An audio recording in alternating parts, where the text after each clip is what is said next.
하나님 백성들인 우리들이 이 땅에서 믿음의 길을 전진하는 데 있어서 방해하는 적들이 있습니다. 그 중에 하나는 육신입니다.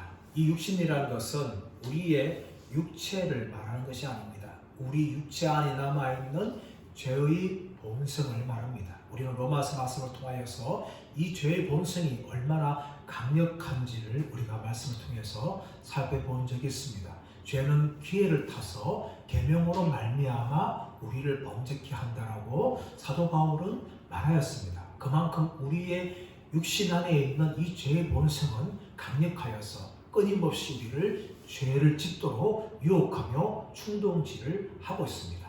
또 하나는 무엇인가 하면 세상입니다. 우리가 살아가고 있는 이 세상은 하나님의 가치관이 아니라 정말 영적으로 어두운 가치관들이 가득합니다.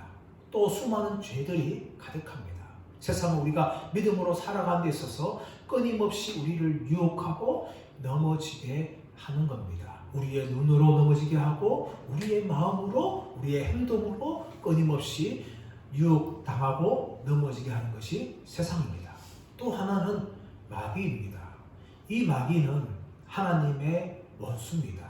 주의 백성들의 원수입니다. 이 마귀가 끊임없이 성도들을 위협하고 협박합니다. 하지만 이 마귀는요, 사나운 개와 같은데 그 개의 이 목줄은 아주 큰 전봇대에 묶여있는 사나운 개입니다. 사람들이 지나갈 때 그 개는 큰 소리를 지르면서 위협을 합니다. 근데 그 큰 소리를 짓고 위협하면 어린아이 같은 거는 울고 자지러지는 거죠. 그래서 어른들은 그것을 피해서 겁이 나지만 옆으로 피해서 가버립니다. 마귀는 그런 존재입니다. 마치 사나운 개가 전봇대에 묶여있듯이 하나님의 백성들을 향하여서 짖는 그것이 바로 이 마귀의 모습입니다. 그 마귀의 이 공격은 위협은 너무나 강력하여서 성도들이 넘어지기도 하고 쓰러지기도 합니다. 하지만 하나님께서는 그 쓰러져 있는 성도들을 일으켜 세우시고 그들을 회복하여 주시고 다시금 믿음의 길을 걸어갈 수 있는 은혜와 능력을 우리에게 주시는 것입니다. 그러므로 믿음의 성도들은 마귀의 불화살에서 맞고 넘어진다 할지라도 결코 그 때문에 완전히 끝나는 것이 아니라 일어나서 다시 믿음의 길을 가는 겁니다. 성경에 보면 수많은 믿음인들이 그랬고 또한 예수님의 수제자였던 베드로 또 다른 제자들도 그러했다는 것을 우리가 말씀을 통하여 확인을 할 수가 있습니다. 오늘 이 본문의 말씀은 스가랴가 보는 이 네 번째 이 환상에 해당합니다. 이 환상에는 두 가지 특징이 있어요.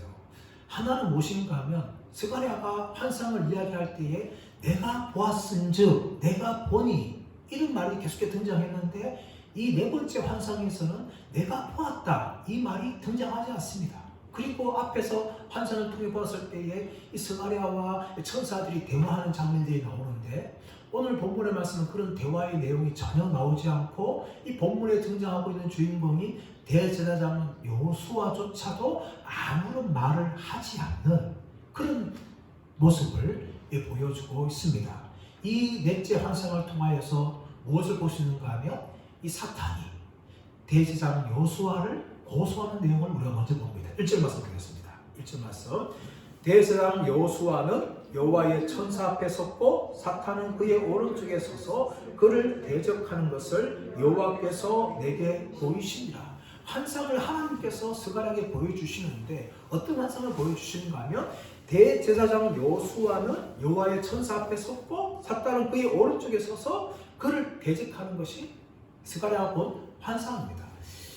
이 1절을 해석하다 보면 사탄은 여호수아의 오른쪽에 서 있고 여호와의 천사는 여호수아의 앞에 서 있다고 이야기합니다. 이것을 보게 되어지면 이것은 마치 법정에서 여호수아가 재판을 받고 있는 그런 모습을 보여주는 것입니다. 그래서 이것은 1절은 두 가지 해석이 가능한데 여호와의 천사가 재판관으로 여호수아 앞에 서 있고 사탄은 검사가 되어서 오른쪽에서 여호수아를 고소한다라고 해석할 수도 있습니다. 또 하나 해석은 무엇인가 하면 이 법정에서 재판관은 여호와 하나님이시고 여호와의 천사는 대제사장 여호수아를 변호하는 변호사고 사탄은 여호수아를 고소하는 존재로 그렇게 해석을 할 수 있습니다. 이 두 가지로 해석할 수 있는데 저는 두 번째 이 견해에 동의하지만 첫 번째라 해도 큰 문제가 되지 않습니다. 1절에서 중요한 것은 등장인물이 누구냐도 중요하지만 여기서 지금 사탄이 무엇을 하고 있는지가 더 중요한 겁니다. 사탄이 무엇을 하고 있습니까? 1절 가서 다시 보면 사탄은 그의 오른쪽에 서서 그를 대적했다라고 이야기합니다. 이 사탄이라는 이 히브리어 단어가 이 명사형과 동사형이 자음이 같습니다. 모음만 다를 뿐이에요. 모음만 다를 뿐인데 이 사탄 명사로 사탄이라 부르기도 하고 대적자라 부르기도 하고 더 나아가서 동사는 대적하다, 고소하다, 비난하다 이런 의미가 이 사탄 안에 등장하고 있습니다. 열왕기상 11장 14절 말씀 가보시면 에돔 사람 하닷이 솔로몬을 대적하다 할 때 그때 사탄이란 단어가 사용되었습니다.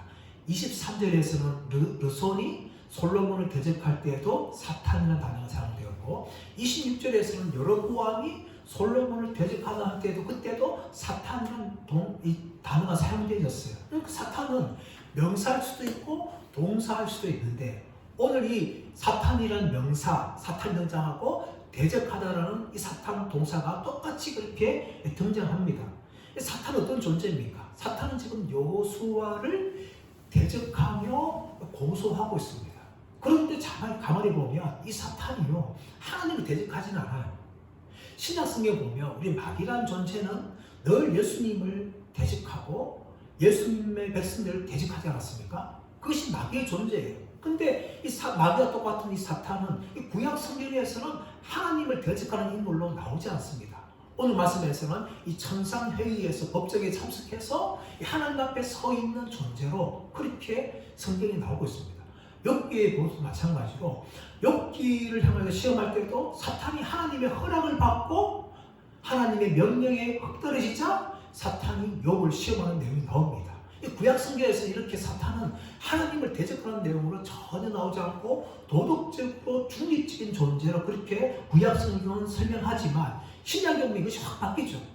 사탄은 하나님을 대적하고 또 예수님을 대적하는 존재로 신약 성경에서 그렇게 묘사되어집니다. 근데 오늘 스가랴서에서도 욥기서에서도 이 천상회의에서 이 사탄이 등장하면서 거기에 존재하는 인물로 그렇게 성경은 설명을 하고 있는 겁니다. 이렇게 사탄이 여호수아를 대적합니다. 2절 말씀 보십시오. 그런데 여호와께서 사탄에게 이르시되 사탄아 여호와께서 너를 책망하노라. 예루살렘을 택한 여호와께서 너를 책망하노라. 이는 불에서 꺼낸 거슬린 나무가 아니냐 하실 때에 지금 사탄이 여호수아를 대적했어요. 대적하자 하나님께서 이 여호수아를 대적하는 사탄을 하나님이 이 책망을 하십니다. 근데 여러분, 이 사탄이 대적하는 여호수아는 어떤 존재입니까? 오늘 1절 말씀에 읽었지만 대제사장 여호수아라고 이야기합니다. 1차 때 포로로서 돌아왔던 존재가 총독이었던 스룹바벨과 대제사장 여호수아였어요.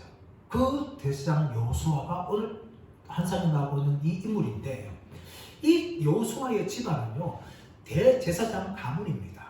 그의 할아버지 스라야도 대제사장으로서 예루살렘이 멸망할 때에 바벨론 군대에 의해서 죽임을 당한 사람이 여호수아의 할아버지였어요. 그리고 그 아버지 여호사닥인데 여호사닥은 대제사장의 아들로서 대제사장이 되었고 이 바벨론 군대가 예루살렘을 함락시키고 포로로 잡아갈 때에 그때 함께 잡혀갔던 사람이 이 여호수아의 아버지였던 여호사닥이었습니다. 그리고 여호사닥이 바벨론 땅에 가서 이 여호수아를 낳은 것으로 그렇게 우리는 추측할 수가 있는 겁니다. 그 바벨론 땅에 있던 그 여호수아가 대제사장으로서 지금 다시금 돌아왔습니다. 자, 그렇다면 왜 하나님께서 여호수아를 대적하고 있는 이 사탄을 책망한 거예요? 왜 그렇다면 이 사탄은 여호수아를 대적했을까요? 이것은 무엇인가 하면 지금 여호수아를 향하여서 사탄이 자격이 없다 그렇게 말하는 거예요. 왜냐하면 이미 예루살렘이 멸망할 때에 성전은 파괴되었습니다. 대장이 존재해야 되는 뭔가 하면 그 성전에서 일하기 위해서 존재하는 건데 이미 이 성전이 파괴되었기 때문에 이 여호수아를 향하여서 너는 대장으로서 자격이 없다. 그렇게 지금 여호수아를 향하여서 그렇게 대적하며 비난을 하는 겁니다. 그런데 이 당시에 역사적인 걸 보면 실제로 이 대제사장 여호수아가 이스라엘 백성들 중에 함께 돌아왔던 유다 백성들을 향하여 많은 공격을 당하였어요. 그들 중에 어떤 사람들은 너는 유대 태생이 아니라 바벨 태생이다 하면서 핏줄을 언급했어요. 너는 우리 순수한 유대 사람이 아니다. 바벨 태어난 사람이 아니냐. 그렇게 여호수아를 공격했고 이 학개선을 통하여서 이 성전이 건축되어지는데 이 성전 건축이 1년 동안 잘 되었지만 그 후로 지지부진한 거예요. 그걸 보면서 그 안에서 이 성전 건축에 대해서 낙심하고 반대하는 사람들이 등장했습니다. 우리가 건축하는 이 성전 건축은 도저히 불가능한 것이다. 이미 성전은 예루살렘 멸망되면 하지 않느냐. 그걸 우리가 다시 짓는 것은 아무런 의미가 없다 하면서 이 대제사장 여호수아를 향하여서 대적하는 사람들이 있었습니다. 물론 여호수아와 함께 돌아와서 이 성전 건축을 향하여서 믿음으로 헌신했던 사람들이 있는가 하면 이처럼 사탄과 비슷하게 여호수아를 향하여서 대적했던 사람들이 여전히 존재했다는 겁니다. 이런 모습은 예나 지금이나 마찬가지입니다. 하나님 나라에서나 좁게는 교회 안에서나 늘 두 부류는 항상 존재했어요. 한 부류의 사람들은 교회가 어렵고 고난당하고 힘든 일 당할 때 묵묵히 교회를 수승하고 믿음으로 자기 일을 감당하는 사람들이 있는가 하면 또 어떤 사람들은 교회가 어렵게 찾아올 때마다 힘들 때마다 늘 불평하고 비난하기 앞서고 공격하는 사람들이 있습니다. 성경에 보십시오. 민수기 13장 10까지 말씀 가보시면 12정탐꾼을 가나안 땅 40일 동안 정탐 보냅니다. 그때 돌아와서 보고하죠. 10명의 정탐꾼은 우리가 보기에는 그들은 거인받고 우리는 그들 앞에서 메뚜기다. 그렇게 고백을 하였습니다. 하지만 여호수아와 갈렙은 믿음으로 하나님이 약속한 땅이다. 하나님이 우리 함께 하시면 그들은 우리 먹이다. 라고 그렇게 담대하게 여호수아와 갈렙이 이야기한 거죠.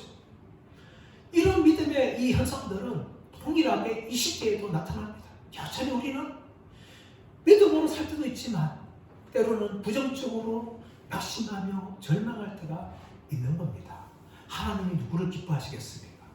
저는 분명히 어떤 상황과 어려움이 찾아온다 할지라도 우리가 믿음으로 고백하고 믿음으로 살아가는 것을 하나님이 기뻐할 줄 믿습니다. 그것이 바로 하나님께서 우리에게 원하시는 것인데 안타깝게도 많은 사람들이 힘들고 어려움 찾아오면 믿음의 길을 걸어가지 못하는 낙심하고 절망하고 비난하기 대적하기 앞서 그런 삶을 살아가는 사람들이 너무나 많은 것을 우리는 볼 수가 있는 겁니다. 사랑하는 여러분, 저와 여러분이 여호수아와 이 성전 건축을 함께했던 백성들처럼 또한 갈렙과 여호수아처럼 그렇게 믿음의 삶으로 살아가신 은혜가 있으시기를 예수의 이름으로 축원합니다. 그래 반대에 서 있는 사탄이 여호수아를 대적합니다. 그때 하나님께서 책망하시죠. 그런데 이제 말씀 가만히 보시면 이 말을 보게 되어지면 여호와께서 사탄에게 이르시되 사탄아 여호와께서 너를 책망하노라. 예루살렘을 택한 여호와께서 너를 책망하노라. 무엇인가 이상하죠. 뭐가 이상합니까? 화자가 반복되어지는 겁니다. 분명히 여호와께서 사탄에게 이르시되 사탄아 하면은 내가 너를 책망하노라 이렇게 되어야 사실 매끄러운 말이 아닙니까? 근데 여호와께서 말씀하시면서 사탄아 여호와께서 너를 책망하노라 이렇게 좀 읽으면 뭔가 어색한 이런 분위기를 느낄 수가 있어요. 사실 이 번역기로 사실은 두 가지로 번역되어집니다. 이 여호와께서를 말할 때 이 책망한다 할 때 이 화자를 어떤 사람들은 여호와의 사자라고 이야기해 봤다. 만약에 여호와라고 하신다면 안에는 내가 되어야 된다 하면서 이 번역이 조금 매끄럽지 않은 것을 이야기하는데 실제로 이것을 번역하는 이 내용이 이 아람어 번역 성경과 마소라 성경은 다릅니다. 마소라 성경에서는 여호와를 번역하지만 아람어 성경에서는 여호와의 천사로 그렇게 번역하지도 합니다. 또 대부분의 영어 성경에서는 우리 한글 성경처럼 여호와로 번역하지만 또 다른 부분에서는 여호와의 천사라고 이야기합니다.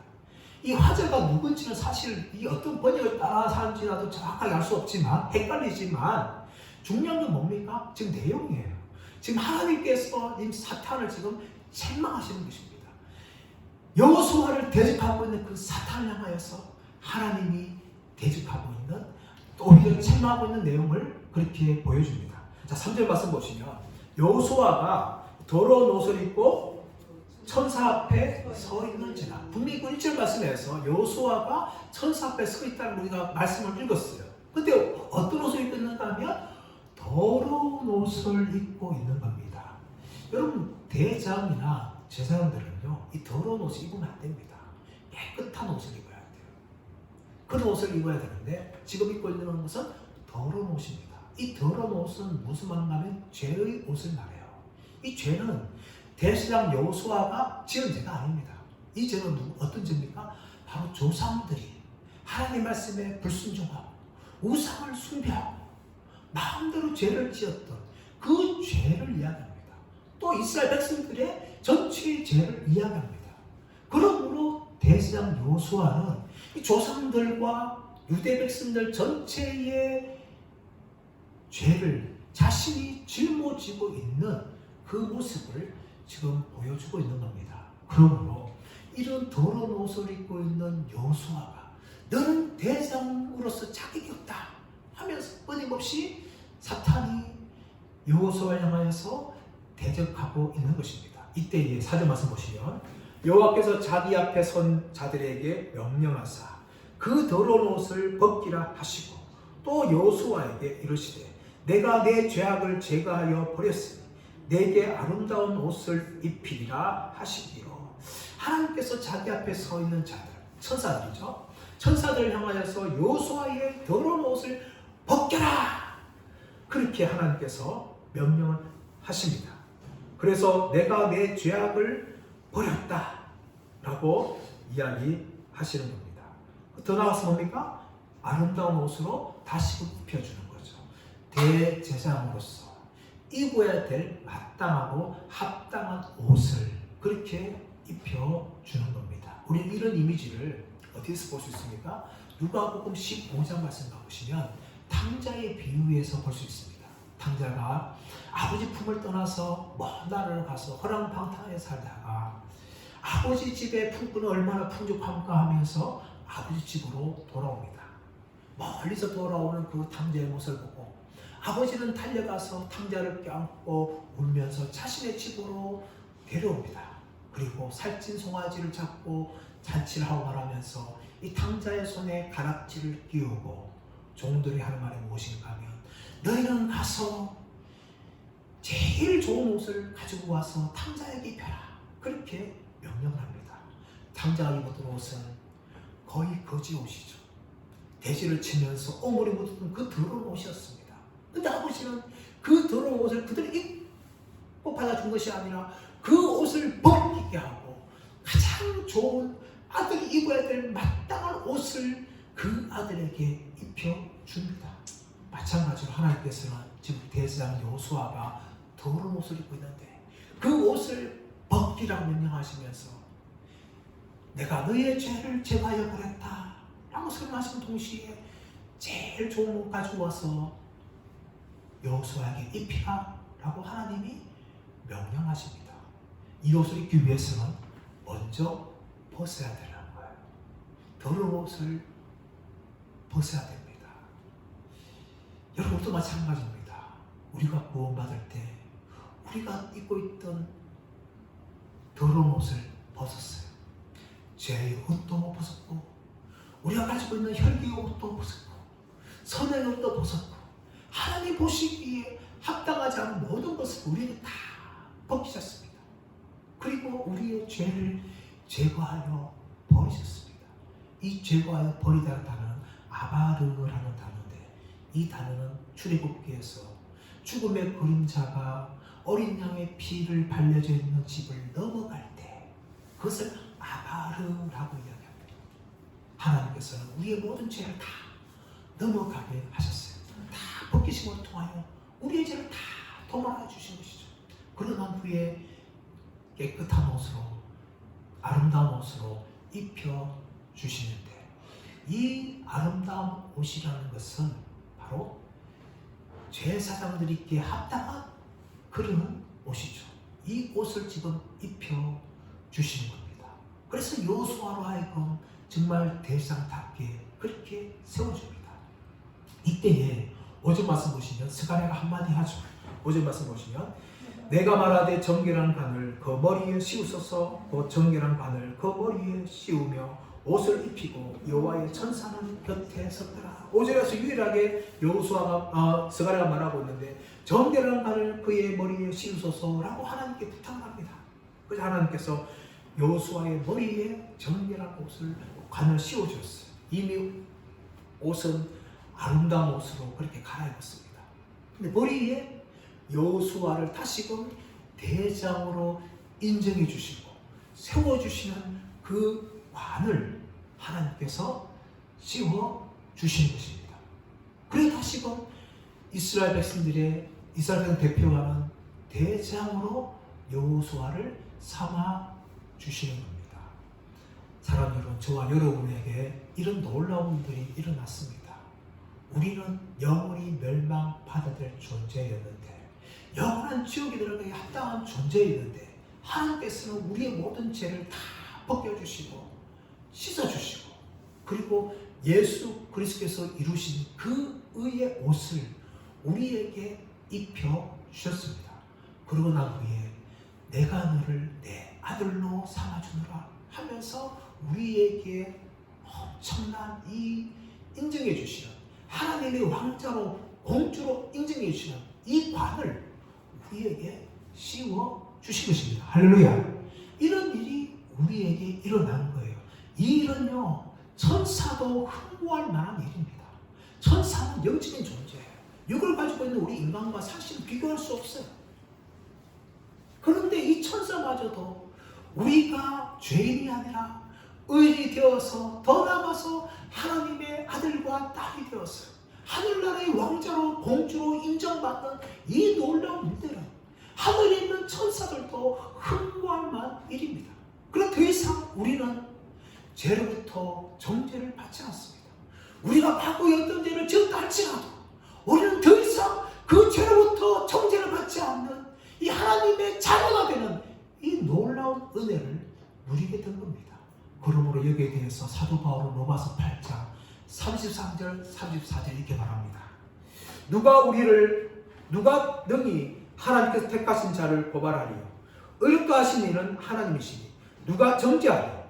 죽으실 뿐 아니라 다시 살아나시는 그리스도 예수시니 그는 하나님 우편에 계신 자요 우리를 위하여 간구하시는 자시니라. 누가 우리를 고발하리요? 누가 우리를 정죄하리요? 그렇게 사도 바울이 말하는 겁니다.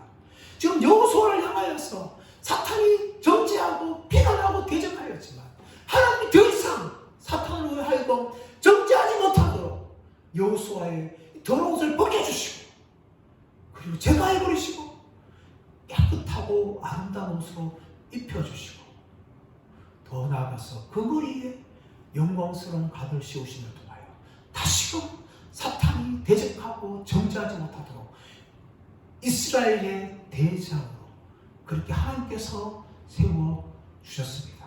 사랑하는 여러분, 이 놀라운 일들이 바로 저와 여러분들에게 일어난 놀라운 일들이고, 이 은혜에 감사하는 우리 모두가 되시기를 예수님의 이름으로 축원합니다. 6절 이하에서는 여호와의 천사가 정하는 내용이 나오는데, 먼저 6절과 7절에서는 하나님의 명령이 나옵니다. 우리 6절 7절 말씀을 볼까요? 시작. 여호와의 천사가 여호수아에게 정하라 이르되 만군의 여호와의 말씀에 내가 만일 내 도를 행하며 내 규례를 지키면 네가 내 집을 다스릴 것이요 내 뜰을 지킬 것이며 내가 또 너로 여기 섰는 자들 가운데 왕래하게 하리라. 두 가지를 명령합니다. 무엇을 명령합니까? 내 도를 행하며 내 규례를 지켜라. 이것을 하면 이야기하는 거죠.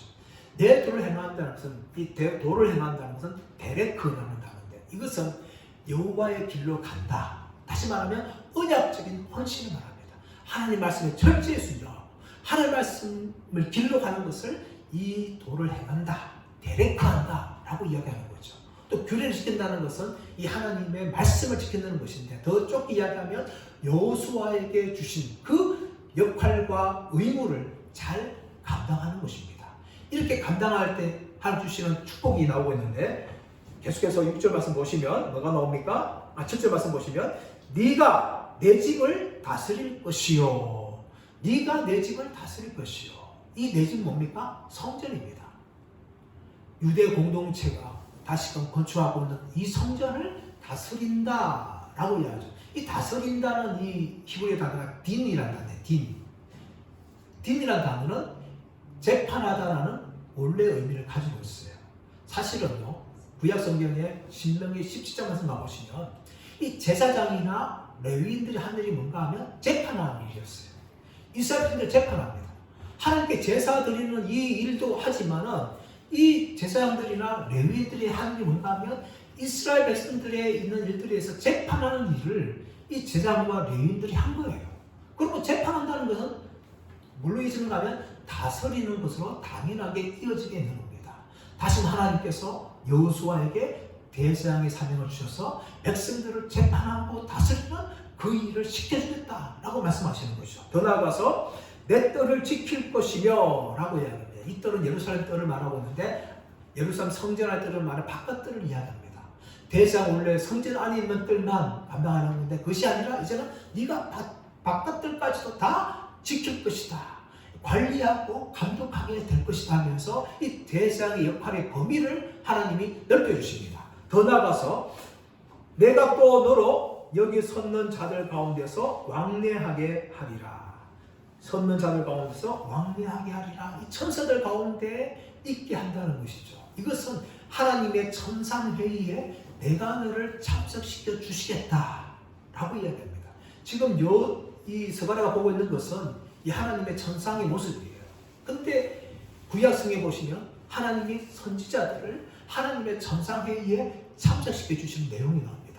열왕기상 22장 말씀 가보시면 미가야라는 선지자가 여호와의 천상회의에 참석하게 되어지고, 이사야 6장 말씀 보시면 이사야가 천상회의 가운데 임하는 그 하나님의 임재를 그가 영광스럽게 목도를 합니다. 더 나아가서 예레미야 23장 말씀 보시면 예레미야가 자신의 이 말을 신빙성 있게 하기 위해서 자신이 여호와의 천상회의에 참석한 적이 있다라고 그렇게 고백을 합니다. 그 영광스러운 자리에 지금 하나님께서는 대제사장 여호수아까지도 내가 너를 불렀어, 이것을 세워주겠다, 그렇게 하나님이 여호수아를 축복하며 약속을 하게 되어집니다. 그뿐만 아니라 8절 말씀 보시면 대제사장 여호수아야, 너와 내 앞에 앉은 내 동료들은 내 말을 들을 것이니라. 이들은 예표의 사람들이라. 내가 내 종 싹을 나게 하리라. 대제사장 여호수아를 말하면서 너와 내 앞에 앉아있는 내 동료들은 내 말을 들을 것이니라 하면서 이들은 예표의 사람이다 라고 이야기합니다.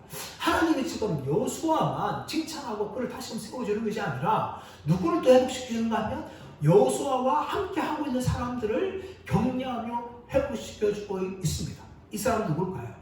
여호수아와 함께 1차 포로기한을 돌아와서 학교에서 말을 듣고 다시금 성전 건축에 힘쓰고 있는 사람들이었어요.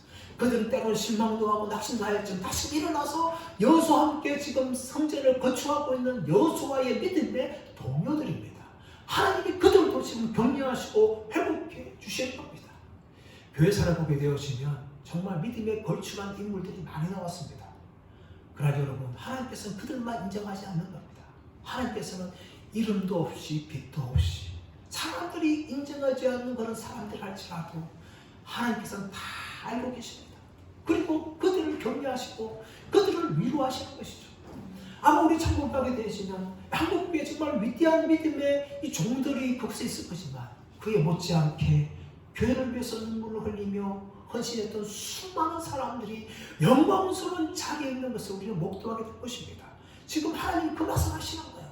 대제사장 여호수아는 유대 공동체 대표 아닙니까? 그런데 그 대제사장 여호수아만 지금 위로하고 격려하고 세우는 것이 아니라 여호수아와 함께 했던 그 동료들을 하나님 위로하고 지금 세워주고 있는 내용을 보여주고 있는 겁니다. 그러면서 그들을 향하여서 이들은 예표의 사람들이다 라고 이야기하죠. 이 예표라는 것은 히브리어 모페트라는 단어인데 어떤 기적이나 이적들이 일시적 사건으로 끝난 것이 아니라 장차 일어날 더 큰 일을 보여주거나 또 더 큰 일에 대한 징조가 바로 예표예요. 하나님께서 지금 여호수아와 그 동료들 향해서 뭡니까? 이들을 향해서 앞으로 내가 큰 일을 하겠다. 이들은 하나님을 위해서 쓰임받는 사람들이다.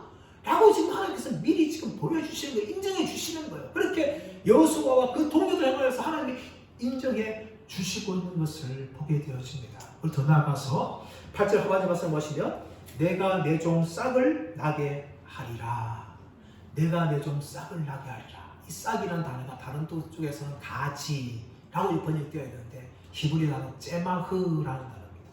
이 단어는 여린 싹, 여린 가지예요. 크게 자란 나무의 가지가 아니라 이제 막 땅에서 솟아나오는 그 작은 싹, 작은 가지, 그것을 째마흐라고 이야기하고 있는데 이 째마흐라는 단어가 어디에 사용되고 있는가 하면 메시아를 설명할 때 사용되어지고 시몬을 다스리는 다윗의 가문을 말할 때에 다윗 왕을 말할 때에 이 째마흐라는 단어를 사용합니다. 그러므로 이 싹을 나게 한다는 것은 하나님께서 이제 메시아를 너희 가운데 보내셔서 메시아가 너희를 통치할 것이라는 이 메시아에 대한 예언을 지금 하고 있는 것입니다. 그리고 더 나아가서 9절 말씀 보시면 만군의 여호와가 말하노라 내가 너 여호수아 앞에 세운 돌을 보라 한 돌에 7눈이 있느니라 내가 거기에 새길 것을 새기며 이 땅의 죄악을 하루에 제거하리라.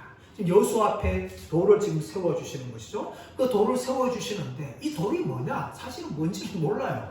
학자들은 뭐 성전의 기초석이다 라고 우리 이야기하는데 대충 보면 되는데 이 돌에 뭐가 있는가 하면 7개의 눈이 있어요. 7개의 눈. 7이라는 단어는 완전수로서 이 여호와의 충만하심과 완전하심을 설명하는 숫자입니다. 그런데 7개의 눈이 있다는 것은 이 7개의 눈이 하면 뭐하면 이 세상을 감독하고 감찰하는 일을 하고 있는 거예요. 하나님께서 지금 비록 유다 땅이지만 온 세상을 하나님이 살펴보시고 관찰하는 분이라는 것을 지금 이야기하면서 이 돌에 새길 것을 새기겠다라고 이야기해요. 9절 말씀은 무엇을 새기는가? 사실 알 수는 없어요. 알 수 없는 추측은 가능하죠. 무슨 것을 세우겠습니까? 정말 선전 공초를 위해서 수고하고 헌신하는 이 백성들의 이름과 그들의 수고를 기록하실 것이에요. 그와 동시에 뭘 기록할까요? 이들을 향하여서 대적한 사람들을 기록하겠죠. 하나님 나라를 위해서 충성하고 헌신한 사람도 하나님 잊지 않겠지만 그 하나님 나라에서 대적하는 그 원수들도 하나님이 결코 잊지 아니하시고 7개의 눈으로 불꽃 같은 눈으로 그들을 바라보시고 그들을 심판하시겠다고 하나님이 이것을 통하여 지금 말씀하고 있는 겁니다. 그러면서 하나님께서 이 땅의 죄악을 하루에 제거하리라. 이 죄는 뭡니까? 과거의 조상들이 불순종했고 우상을 숭배한 죄입니다. 또 지금도 성전구축을 하면서 짓고 있는 백성들의 죄예요. 이 죄를 하나님이 하루아침에 다 제거하겠다. 그래서 어떻게 할 수 있을까요? 다시금 성전 건축이 되는 걸 보면서 확인할 수가 있는 겁니다. 성전의 멸망은 하나님의 심판입니다. 그러나 성전 건축은 다시금 하나님의 은혜가 유다 땅 가운데 회복되고 있다는 것을 보여주고 있는 것입니다. 더 이상 죄에 대한 심판이 끝이 나고 죄에 대한 용서와 회복이 일어나고 있다는 것을 이 성전 건축을 통하여 하나님이 이스라엘 백성들 가운데 지금 보여주고 있는 겁니다. 그리고 하나님께서 마지막에 메시아의 시대가 얼마나 풍요로운 시대가 될 것인지를 10절에서 보여주고 있는데 10절 말씀 보시면 만군의 여호와가 말하노라 그날에 너희가 각각 포도나무와 무화과나무 아래로 서로 초대하리라. 여러분 포도나무와 무화과나무는 이 이스라엘 땅의 대표적인 나무입니다. 특별히 이 포도나무와 무화과나무가 번성하다는 것은 유다 땅의 번영을 이야기해요. 열왕기상 4장 25절 말씀 보시면 이 솔로몬 시대에 정말 번영했던 것을 설명하기 위해서 각기 포도나무와 무화과나무 안에 안연히 살았더라. 그렇게 이야기합니다. 그렇다면 이 메시아의 시대가 얼마나 번영스럽고 풍요로운 시대인지를 이야기하면서 오늘 10절 말씀 보시면 너희가 각각 포도나무와 무화과나무 아래로 서로 초대하리라 라고 말하고 있는 것입니다. 메시아가 통치하는 그 나라가 바로 포도나무와 무화나무가 번영하는 것처럼 그런 풍요로운 땅이 될 것이다 라고 이야기하는 겁니다. 사랑하는 여러분, 이것이 바로 우리가 하늘나라에서 경험할 궁극적인 모습입니다. 그러나 이 땅에서도 메시아이신 예수 그리스도께서 우리 안에 들어오게 되어지면 우리의 영혼이 잘되는 역사가 일어나는 겁니다. 죄의 종에 살다가 더 이상 죄의 종이 아니라 거룩을 향하여 나감을 통하여 날마다 하나님을 닮아가고 더 나아가서 우리 안에 성령의 열매가 풍성하게 맺혀지는 예수 그리스도를 말미암아 영적으로 풍요로움을 경험하게 되어지는 우리 삶이 되어지는 겁니다. 이것이 바로 예수는 믿음을 통하여 우리에게 이미 회복되어지는 것이에요. 우리 이 땅에서 그것을 누리다가 점점 더 거룩하고 우리 안에 거룩함의 열매를 맺다가 하나님이 부르시면 영원한 그 하늘나라에 정말 완전한 풍요로움을 경험하게 되어지는 이 복된 자리에 저와 여러분이 부름을 받았습니다. 사람 여러분, 이 땅의 삶을 살아갈 때에 때로는 세상이 우리를 공격하고 육신의 유혹 본성에서 넘어질 때가 있고 또 마귀의 공격 때문에 쓰러질 때고 넘어질 때가 있습니다. 그러나 여러분, 우리가 그때에 그냥 넘어지지 말아야 할 것은 하나님이 우리를 지금 격려하고 있어요. 예수님이 보혈로 우리의 죄를 씻어주셨고 우리에게 성령을 보내주셨습니다.